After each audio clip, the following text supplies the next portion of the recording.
TV. The world is thinking. Well, you're right. I'm going to quote you again. Among the many factors which influence male-female economic differences, the most elusive is employer discrimination. Yes, that when you correct for all the various factors, such as the number of hours worked, the continuous employment versus taking a few years out to have children and so on. You take all that into account, the differences between men and women become quite trivial. If you look at the academic world, or as far back as 1969, women who were never married and who had earned higher incomes than men who had never married. They became a tenured professor at a higher rate than men who had never married. And then later on, if you look at the general population, if you take the women who are past the childbearing years and who work continuously, their incomes were higher than men who would work continuously and so on. So the difference is that not that the employer is paying them differently, but that they have different characteristics. So the central variable in explaining economic differences between men and women is not employer discrimination, not the rise of feminism. It's that women, it's child rearing, marriage and child rearing. That's the variable. As that varies, a women's arrival or participation rate in high-level occupations varies with that. That's Absolutely. the okay.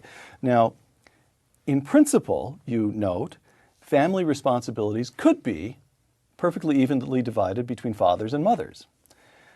But that isn't the way it has worked in practice. Quote, I'm quoting you again, since economic consequences follow from practices rather than principles, the asymmetrical division of domestic responsibilities produces male-female differences in income, close quote.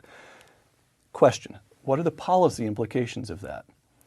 If we become fixed on eliminating male-female income differences, is it the case that the only choice, the only route for doing that is to involve the government in redesigning the very nature of the family? Well, or am I leaping to a melodramatic conclusion? No. Yeah, and logically that's certainly true. However, not all domestic responsibilities can be shared equally, such as having babies, which is not an inconsequential thing since the existence of the human race depends on it. But what it means is that women make choices that make a lot of sense for them. For example, the choice of occupations, that women tend not to go into occupations in which there's a very high rate of obsolescence.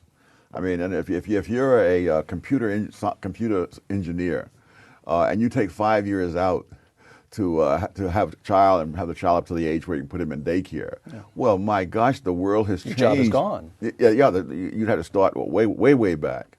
On the other hand, if you become a librarian, you become a teacher, other occupations like that, then you can take your 5 years off, come back and pick up pretty much where you left off.